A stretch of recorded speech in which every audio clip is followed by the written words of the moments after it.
नमस्कार मंडळी, स्वागत आहे तुमचं आपलं पुन्हा एकदा आपल्या यूट्यूब चॅनलवरती. तर आज आपण बनवणार आहोत कोथिंबीरची मुटकळे. त्यासाठी आता इथं आपण कोथिंबीर बारीक कापून घेतलेली आहे, हिरव्या मिरच्या आणि लसूण घेतलेले आहेत. तर इथं आता आपण गव्हाचं पीठ त्याच्यात ॲड करणार आहोत. त्यानंतर थोडंसं बाजरीचं पीठ टाकायचं आहे. त्यानंतर थोडंसं डाळीचं पीठ आपण टाकून घेणार आहोत. त्यानंतर याच्यात आपण जे हिरव्या मिरच्या लसूण घेतलेले होते त्याच्यात ओवा आणि जिरं टाकून बारीक पेस्ट बनवून घेतलेली आहे, ती पण आता आपण याच्यात ॲड केली. त्यानंतर आता आपण चवीनुसार मीठ घेऊन याच्यात टाकणार आहोत. त्यानंतर थोडासा हिंग घ्यायचा आहे. हिंगाने देखील आपल्या मुटकळ्यांना छानशी चव येईल. तर आता आपण इथं हिंग ॲड केला आहे.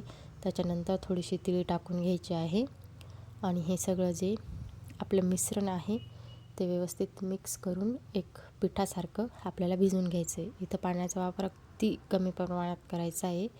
आता तुम्ही बघू शकतात, इथं आपण त्याचे असे छानसे मुटकळे करून घ्यायचे आहेत हाताने. सगळे मुटकळे करून झाल्यावरती ते एका चाळणीत ठेवून आता आपल्याला 15 मिनिटांसाठी वाफेवर ठेवायचे आहेत. आणि त्याच्यावरती 15 मिनिटांसाठी थोडंसं झाकण आपण ठेवून देणार आहोत, जेणेकरून आपले मुटकळे व्यवस्थित वाफेवरती शिजतील.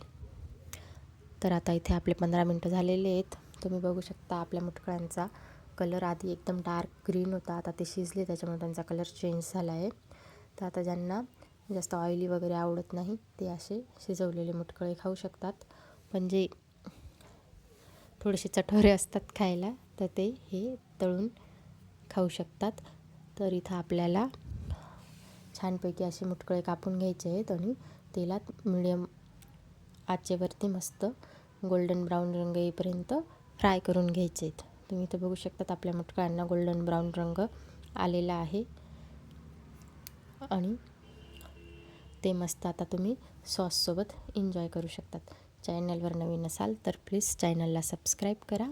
Thanks for watching.